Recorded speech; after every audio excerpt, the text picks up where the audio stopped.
committee people, which I still think is a stupid concept, sat around and said, you know what? You know what? We have 3 undefeated teams, 3 of which have been ranked in the top 4 for the majority of the year. You know what we should do? What should we do? I don't know, Fred.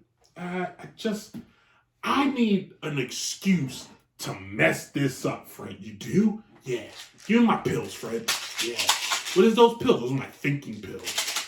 Yeah, let me get my thinking pills. Yeah. How many of those did you take? I took enough to think. And now I've thought it. And what I think we should do is you take a team and you put Michigan number 1. Oh, really? Yeah, you put Michigan number 1. Mm-hmm.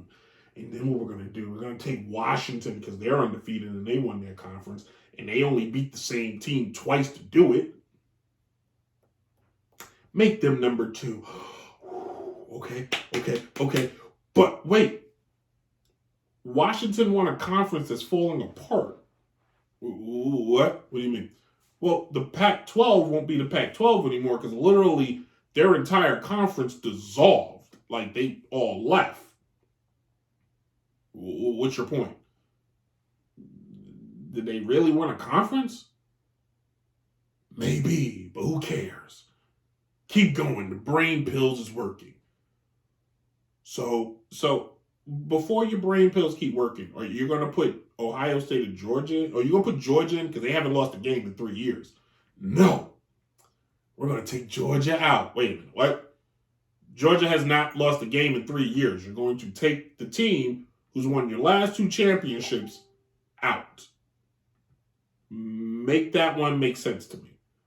I don't have to because I'm taking my thinking pills. Okay. So who are you going to put in place? We're going to put in Texas.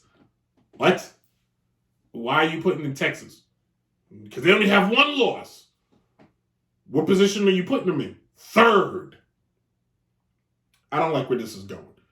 Explain to me why Texas is going in 3rd. Because they're Texas. And they beat Alabama in like week 3. Alabama who just beat Georgia? That's right.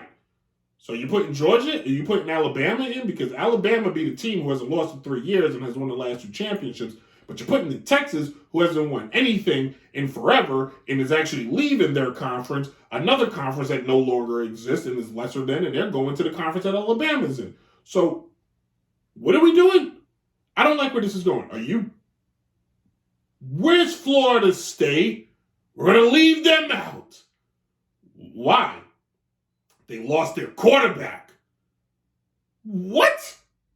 That doesn't make sense. You're going to penalize a team because they lost their quarterback, but still won the game and then won their conference. A conference in which that is more intact than the SEC and the Pac-12. Make that one make sense. They beat a Clemson team that we had ranked high up. That team isn't good anymore. Well, who the hell did Texas beat? Doesn't matter. We're going to go Michigan, Washington, Texas, and Alabama. That's right. Huh? Hear me out. We're going to cover the East/Midwest with Washington. With Michigan. Then we're going to cover the West Coast with Washington. Then we're going to cover Texas because they're a sovereign and all to itself. And then we'll cover the South with Alabama. All right, man. I get Alabama because they beat a team that hasn't lost in 3 years. But why, for the love of God, do you want to leave out a team who's been undefeated all year, has won their Big 5 conference, and was ranked top 4 the entire year? How does that one make sense? Doesn't have to make sense. It's what we're going to do. And people are going to talk about it. And they're going to love it. And they're going to hate it. And it's going to bring eyeballs. Dude, this is dumb. I'm going to say it again. This is dumb. Florida State not making the tournament was dumb. It was wrong. It was backwards. And basically college football just told us that they are professional wrestling.